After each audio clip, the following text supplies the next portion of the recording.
The Fenix CL20 is a nifty little light I've wanted to do a review on for actually quite some time, but I never got around to getting one. And thankfully, LA Police Gear was kind enough to send me one for a review, so here I am with that, and I will therefore put a link to their website somewhere down below. You can check them out. This light was initially intended, or is maybe still intended, by Fenix as a camping light. You can see right here it says camping lantern. There's the tents.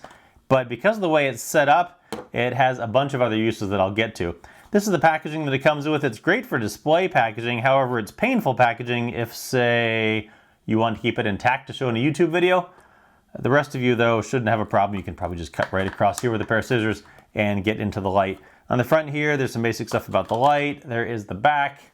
And in the packaging, you get an extra O-ring, you get a warranty card, and you get a multilingual instruction manual pamphlet-y thing. And you, of course, get the light. So this light is nice and small, it's compact, and inside this dome here, there are 9 neutral white LEDs and 2 red LEDs. There's 4 white outputs and 2 red outputs. Price on this is $30 to $40, and it is nice and small. As you can see, fits right there in the palm of your hand.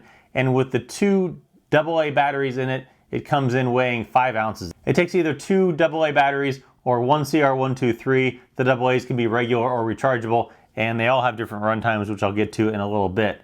On the bottom of this, the way this is intended to be used is there's a little piece here that flips out, and you can use this to hang in a tent as a dome light.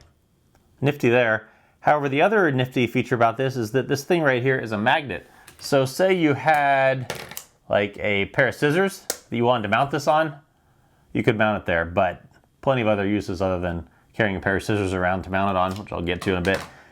And so you can use this thing all over because of that little magnet.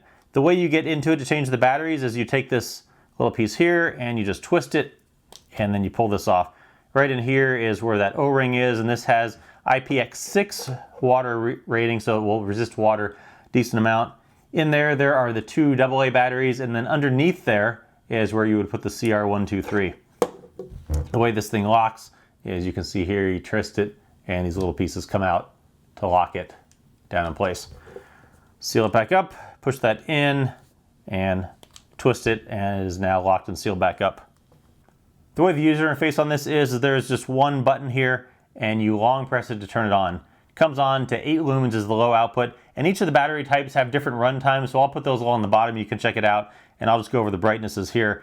But it comes on a low of 8 lumens, and just as one note, maximum 8 lumens for 3 days, almost 71 hours, 40 minutes.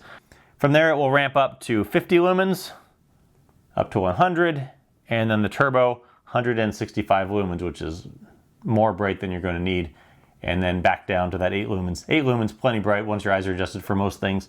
It does have mode memory, so say if you turn it off at 100 lumens, you turn it off by long pressing.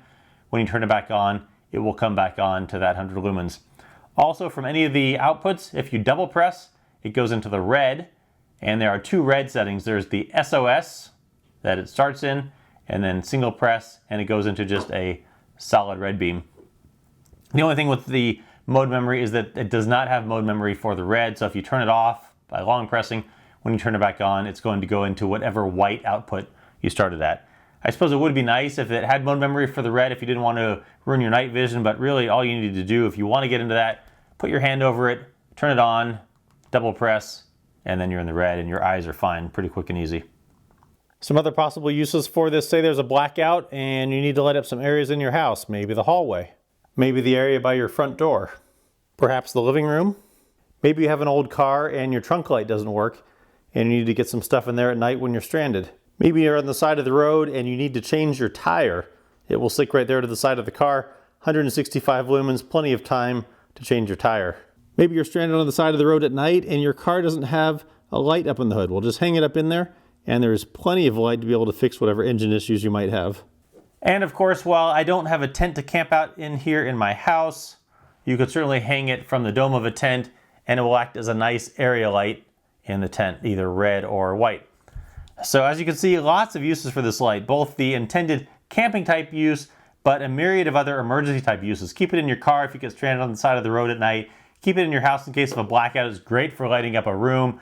Sometimes you don't want a tail stand to light. This will be much more stable sitting on a table or on the wall, or wherever you need to put it. So it's a fantastic, small, compact, affordable little light. Check it out, the Fenix CL20.